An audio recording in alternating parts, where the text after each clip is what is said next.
À l'instar des autres classes d'actifs européennes, le marché obligataire se comporte très bien sur ce premier trimestre 2019, puisqu'on a quasiment effacé, voire dépassé la contre-performance de 2018.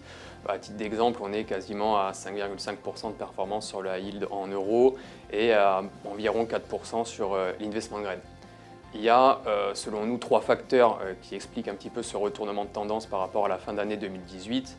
Le premier, c'est l'apaisement des craintes politiques, notamment la guerre commerciale, avec un Donald Trump qui semble pour le moment satisfaire des discussions avec la Chine.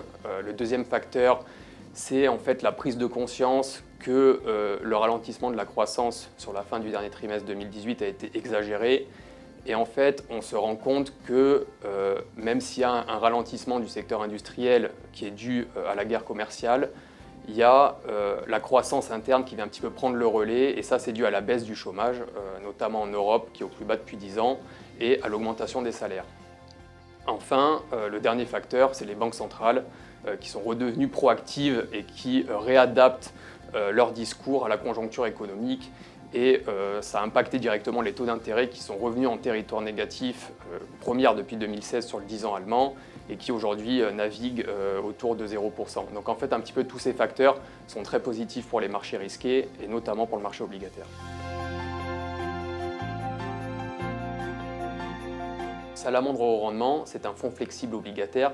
Donc flexible, qu'est-ce que ça veut dire? Ça veut dire qu'il s'autorise à investir sur l'ensemble des sous-segments du marché obligataire. Par exemple, le high yield euro, les hybrides corporate, les subordonnées financières, que ce soit les subordonnées assurantielles et bancaires. C'est un fonds qui est majoritairement investi en euros.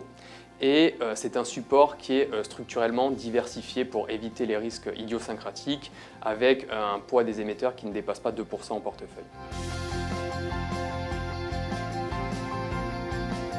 Dans un contexte de taux extrêmement bas et qui devrait le rester, le marché obligataire est redevenu attractif, notamment sur le high yield, avec des taux de défaut qui restent extrêmement bas.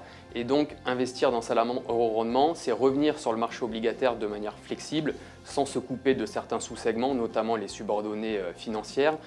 C'est aussi choisir un processus de sélection des émetteurs rigoureux, si bien que depuis la création du fonds, nous n'avons pas connu de défaillance en portefeuille.